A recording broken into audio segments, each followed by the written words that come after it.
विक्रमादित्य की है।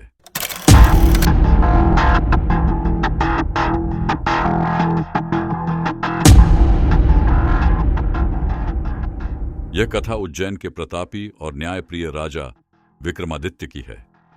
उनकी वीरता, न्यायप्रियता और बुद्धिमत्ता की चर्चा दूर दूर तक थी। एक दिन एक योगी उनके दरबार में आया और राजा को एक चुनौती दी।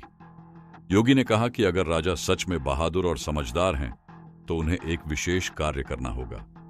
योगी ने राजा से कहा, श्मशान भूमि में एक पुराने बरगद के पेड़ पर एक शव लटका हुआ है। वह शव बैताल का है। आपको उसे लाकर मेरे पास प्रस्तुत करना होगा। लेकिन याद रखें, यह कार्य उतना आसान नहीं जितना लगता है। राजा ने योगी की चुनौती स्वीकार कर ली। वह मध्य रात्रि में श्मशान भूमि पहुंचे। वहां का वातावरण डरावना और रहस्यमय था, लेकिन राजा बिना डरे बरगद के पेड़ तक पहुंचे और बैताल को अपने कंधे पर लादकर लौटने लगे।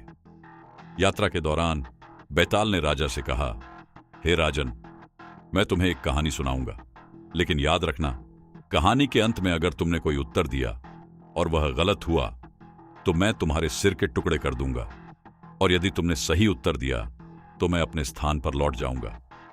इस प्रकार हर बार जब राजा बैताल को पकड़कर योगी के पास ले जाने की कोशिश करते, बैताल उन्हें एक नई कहानी सुनाता और अंत में एक कठिन प्रश्न पूछता। राजा अपनी बुद्धिमत्ता से हर बार सही उत्तर देते और बैताल फिर से पेड़ पर लौट जाता। इस यात्रा के दौरान बैताल के द्वारा सुनाई गई कहानी बैताल पच्चीसी के नाम से जाना गया, और इस कहानी को सुनने के लिए